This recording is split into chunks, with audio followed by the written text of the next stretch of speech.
Champions ট্রফির জন্য কিন্তু দল ঘোষণা করা হয়েছে ভারতের, এবং ভারতের এই দলটা কতটা শক্তিশালী সেটাই কিন্তু এই ভিডিওতে বলবো। মানে বিশেষ করে ব্যাটিংটা কতটা শক্তিশালী, বোলিং নিয়ে এর আগে ভিডিও দিয়েছিলাম, ব্যাটিংটা কতটা শক্তিশালী সেটা কিন্তু এই ভিডিওতে বলবো। ভারতের ব্যাটিংয়ের ক্ষেত্রে ওপেনে কিন্তু রয়েছে রোহিত শর্মা, তো ওপেন করবে যেহেতু অধিনায়ক তার খেলতেই হবে, এবং ভাইস ক্যাপ্টেন যেহেতু শুভমান গিল হয়েছে, শুভমান গিলে হয়তো প্রতিটা ম্যাচে সুযোগ পাবে। যশস্বী জয়সওয়ালকে ব্যাকআপ ওপেনার হিসেবে নেওয়া হয়েছে, ওপেন করবে কিন্তু গিল আর রোহিত শর্মা। 3 নম্বরে বিরাট কোহলি খেলবে, কিং কোহলি যে ফর্মে বর্তমানে নেই, বাট যে কোনো মুহূর্তে ফর্মে চলে আসতে পারে, এবং যখন ফর্মে থাকে বিরাট কোহলি তখন যে কি হতে পারে সেটা আমরা সকলেই জানি।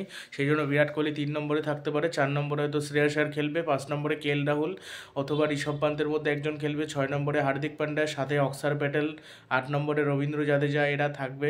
এইভাবে দলটা কিন্তু তৈরি করা হয়েছে, ঠিক আছে। ও জাদেজা মনে হয়, জাদেজা আছে বোধহয়, 3জন স্পিনার, হ্যাঁ জাদেজা, অক্সার আর মনে হয় ওয়াশিংটন সুন্দর, জাদেজা আছে। প্রথমে শোনা যাচ্ছিল জাদেজা বাদ পড়বে, আর মোহাম্মদ শামিকে বাদ পড়ার, এই মোহাম্মদ শামি না, সিরাজকে বাদ দেওয়ার প্রসঙ্গে রোহিত শর্মা বলেছে সিরাজ অবশ্যই একজন ভালো বোলার, কিন্তু প্রথম দিকে মানে পাওয়ার প্লেতে খুব ভালো বল করতে পারে, কিন্তু পরের দিকে তার কার্যকারিতা কম। সেই জন্য আমরা এমন বোলার চেয়েছিলাম যে পরের দিকেও ভালো বল করতে পারে, প্রথম দিকেও ভালো বল করতে পারে, মানে প্রথম দিকে পাওয়ার প্লেতে প্রয়োজনে উইকেট নিতে পারে, পরের দিকেও ভালো বল করতে পারে। এটা একদম কথাটা ঠিকই বলেছে, তার কারণ ডেথ ওভারে হোক মাঝের ওভারগুলিতে হোক সিরাজ ভালো করতে পারে না, কিন্তু প্রথম দিকে কিন্তু সিরাজ ভালো করে, আমরা এটা দেখেছি। এই জন্য কিন্তু তাকে নেওয়া হয়নি, এটা কিন্তু বলে দিয়েছে। আর সঞ্জু স্যামসনের দিকে এগিয়েছিল অনেকটাই, সঞ্জু স্যামসন এগিয়েছিল গৌতম গম্ভীরের কাছে, কিন্তু গৌতম গম্ভীরের কথা শেষ পর্যন্ত মানা হয়নি, ঋষভ পান্তকেই নেওয়া হয়েছে। তা ভারতের ব্যাটিংয়ে যদি রোহিত শর্মা বিরাট কোহলি যদি ফর্মে না থাকে সেক্ষেত্রে বড় সমস্যা হবে ভারতের ক্ষেত্রে।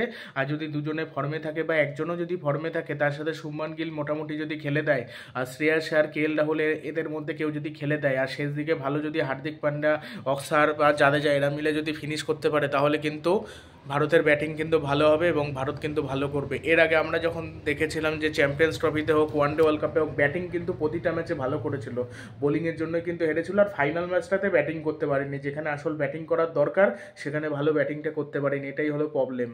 তখনই তো ভালো খেলাটা দরকার, যখনই ভালো খেলা দরকার তখনই যদি না হয়, না যদি ভালো খেলে তাহলে কিন্তু খুবই সমস্যা, সেটা ব্যাপারটা দেখতে হবে।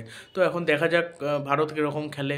আর তার সাথে একটু আইপিএলের একটু অল্প একটু আলোচনা করে নিই। ঋষভ পান্ত হলো কিন্তু সঞ্জীব গোয়েঙ্কা করে দিল আর কি ঋষভ পান্তকে ক্যাপ্টেন, লখনৌ সুপার জায়ান্টসের ক্যাপ্টেন হলো কিন্তু ঋষভ পান্তের এখন লখনৌ সুপার জায়ান্টসের ক্যাপ্টেন হলো, আগে দিল্লি ক্যাপিটালসের ক্যাপ্টেন ছিল, এখন হলো লখনৌর ক্যাপ্টেন।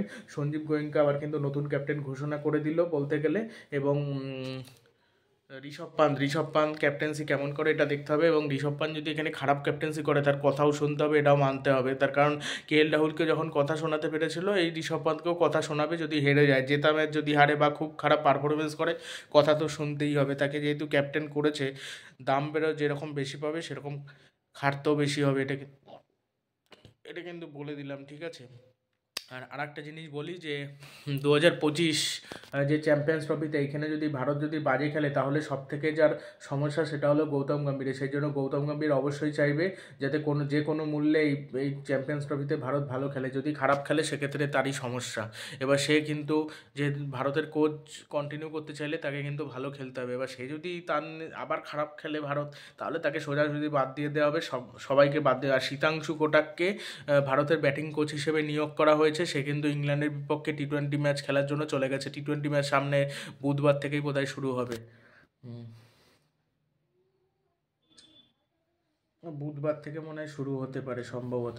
সেটা নিয়ে কালকে ভিডিও দেওয়ার চেষ্টা করব যে ইংল্যান্ডের বিপক্ষে চ্যাম্পিয়ন্স ট্রফিতে কবে থেকে খেলা, মনে হয় 22 তারিখ থেকে মনে হয় খেলা, ও 22 তারিখে প্রথম ম্যাচ সম্ভবত রয়েছে, ওই ম্যাচ নিয়ে এরপরে ভিডিও দেওয়ার চেষ্টা করব। তো দেখা যাক কী হয়।